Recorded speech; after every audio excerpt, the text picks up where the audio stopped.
Mga kababayan, may constitutional crisis na ba talaga sa Senado o constitutional cover-up? O yan, si Ping Lacson at Erwin Tulfo nag-aaway-away na raw. Si Tito Soto iniwan ang barko. Blind item ko muna ha. Sino yung mga veteranong trapo na panic mode dahil baka mabuko na ang kanilang tayo-tayo system? Truth bomb ha, si Lacson, Soto at Tulfo yan.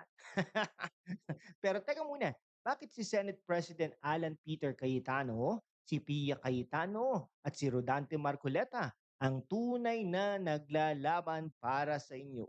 Walang kinikilingan, walang takot. Simulan na natin ito mga kaibigan.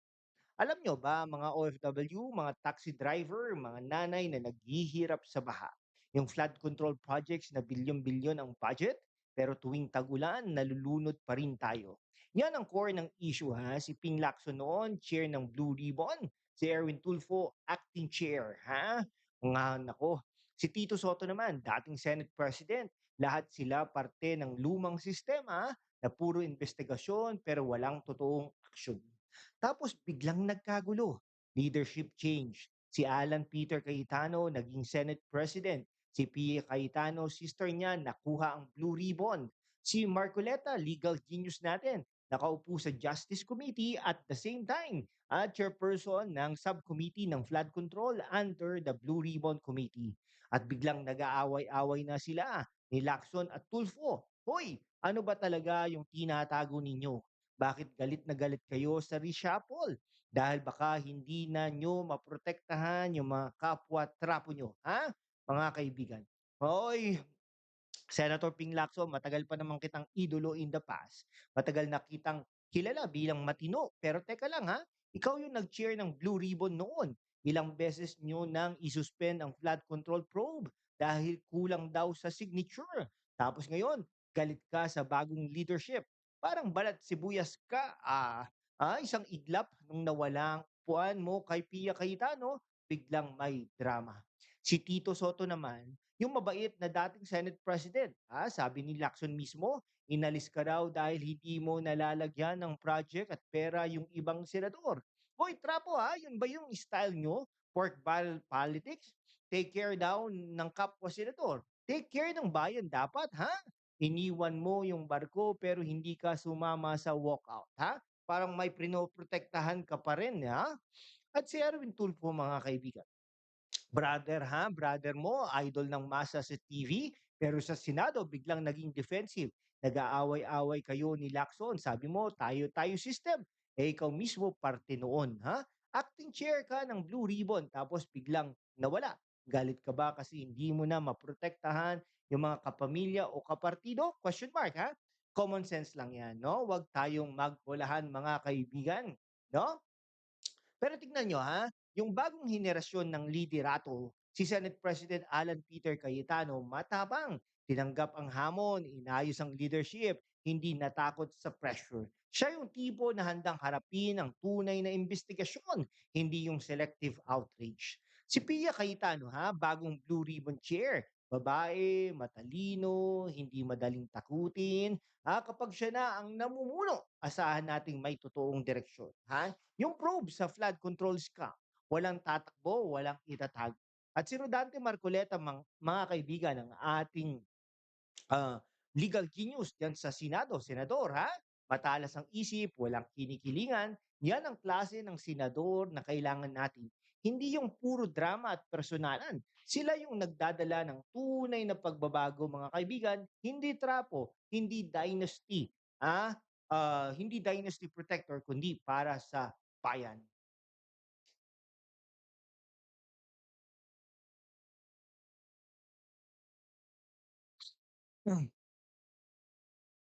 Okay bago po tayo ah, hindi po muna tayo magtatapos at may mga sasabihin pa po tayo, mga kaibigan, 'no? So, pero ano ba talaga ang nangyayari? Yung reshuffle na ito ay threat sa lumang order, threat sa mga trapong sanay na sa backroom deals. Si Lacson, Soto at ang mga Tulfo, sila yung simbolo ng politika na puro ingay pero walang deliver. Ilang taon na sila sa pwesto, 'no? Si Erwin Tulfo naging congressman po yan, eh, 'no?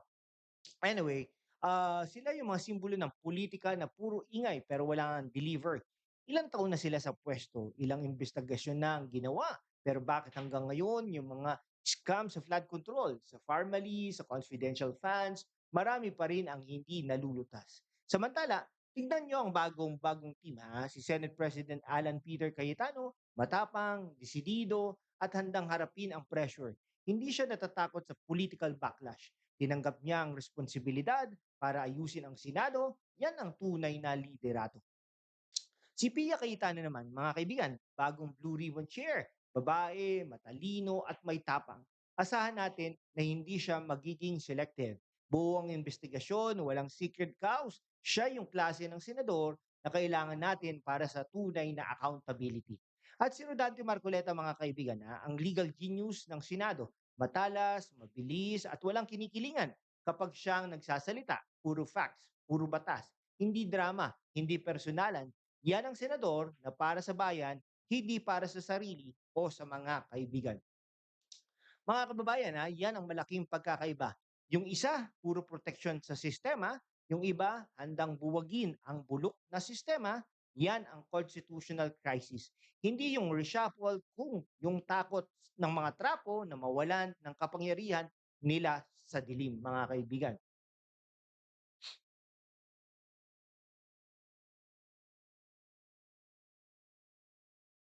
Sige, break muna po tayo.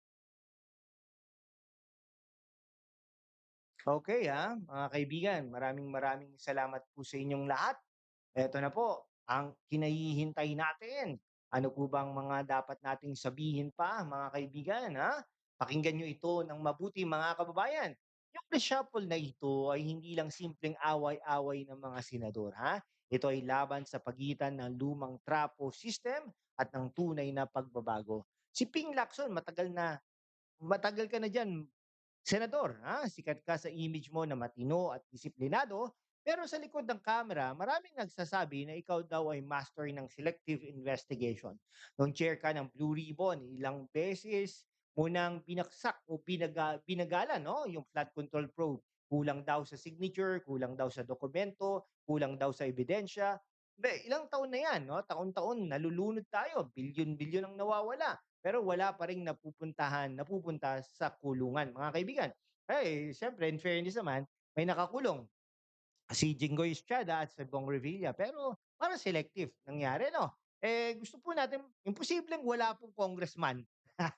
Kahit ni isa, walang congressman, naku po. Tapos nung nawala sa'yo ang upuan at napunta kay Pia Cayetano, biglang sumabog ang drama. Nag-walk out pa. Ano pa talaga, Senador Lacson, natatakot ka bang mabuksan na talaga lahat ng mga issue na hindi mo gustong hawakan noon? Natakot ka bang ma-expose yung mga kapwa mo na involved sa anomalous projects? Balat sibuyas ka ba talaga? Isang idlap lang, no? Nawala ang matino image mo at lumabas ang galit at personalan. Nako po. Si Tito Soto naman, mga kaibigan, yung parang mabait na tiyuhin ng Senado, dating Senate President, pero anong nangyari? Sabi mismo ni Lacson, inalis ka raw dahil hindi mo nalalagyan ng project at pera yung ibang senador. Hoy! Take care culture ba yan? Take care ng pera bayan ng bayan? Hindi take care ng kapwa-trapo, mga kaibigan, ha? Iniwan mo yung barko pero parang may prinoprotektahan ka pa rin hanggang ngayon. Ilang taong ka nang nasa pwesto. Ilang investigasyon na ang na-chair mo pero bakit parang wala pa rin nangyayari sa mga malalaking kaso?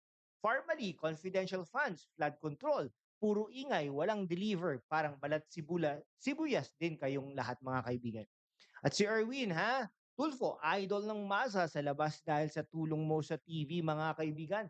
Pero sa loob ng Senado, iba na ang usapan. Acting chair, yung chairperson ng Blue Ribbon daw ngayon, yung illegal na sesyon. Tapos biglang nawala, nag-aaway-away kayo ni Lacson. Sinasabi mo, tayo-tayo system.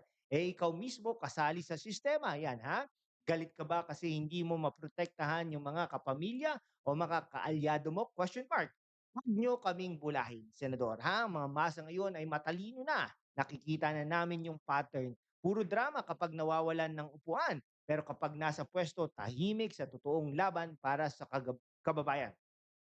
Mga kababayan, yan ang problema sa mga trapong tulad ng mga nabanggit. Sanay sila sa backroom deals, Sanay sila sa pork barrel politics. Sanay sila na protektahan ang isa't isa. Kaya kapag may reshuffle na hindi pabor sa kanila, biglang may constitutional crisis daw. Nay, nako. Ang tunay na constitutional crisis ay yung taong bayan na naghihirap habang sila nag-aaway para sa kapangyarihan at pera. Samantala, tignan ninyo ang bagong team na handang baguhin ang sistema. Si Senate President Alan Peter Cayetano, matapang, desidido, at hindi natatakot sa pressure. Tinanggap niyang hamon kahit alam niyang maraming galit sa kanya. Hindi siya tulad ng iba na umaatras kapag mahirap. Siya yung tipo ng leader na handang harapin ang tunay na investigasyon, walang sacred cows. Yan ang tunay na pagbabago. Si Pia Cayetano naman bagong Blue Ribbon Chair. Babae, matalino, may tapang at may integridad. Nung una niyang hawak ang komite, ipinakita niyang seryoso siya sa trabaho. Asahan natin na hindi siya magiging selective. Buo ang investigasyon, hindi niya proprotektahan ang mga trapo. Siya yung kailangan natin para sa accountability. At si Rodante Marcoleta naman, ang legal genius talaga ng Senado. Matalas ang isip, mabilis, walang kinikilingan, at puro batas ang pinag-uusapan. Kapag siyang nagsasalita, facts lang, ebidensya lang. Hindi drama, hindi personalan, hindi tayo-tayo. Yan ang senador na para sa bayan, hindi para sa sarili o sa mga kaibigan niya. Mga kababayan, yan ang malaking pagkakaiba. Yung isa, puro proteksyon sa lumang sistema. Yung iba, handang buwagin ang bulok na sistema. Kaya galit na galit sila kay Alan, kay Pia, at kay Marcoleta. Dahil alam nilang kapag nagpatuloy yung ganitong leadership, baka tuluyan ng mabuko ang kanilang mga ginagawa sa dilim. Suportahan natin yung mga handang maglabas ng katotohanan. Huwag tayong maniniwala sa drama ng mga trapo. Ang tunay na laban ay para sa flood control justice, para sa pera ng taong bayan, para sa kinabukasan ng Pilipinas. Ang hatol nila, mga kaibigan, mga trapo na tulad ng mga nabanggit natin, panahon na para magretiro sa politika. Enough na tayo, enough na sa cover-up. Mga kababayan, suportahan natin si Senate President Alan Peter Cayetano, Pia Cayetano at Rodante Marcoleta sa laban para sa transparency at tunay na pagbabago. Subscribe sa hashtag WalkWithAn, i-like, i-comment, totoong pagbabago at i-share. Road to 100,000 subscribers tayo mga kaibigan. Walang takot, walang kinikilingan para sa bayan. Peace out at mabuhay po ang Pilipinas.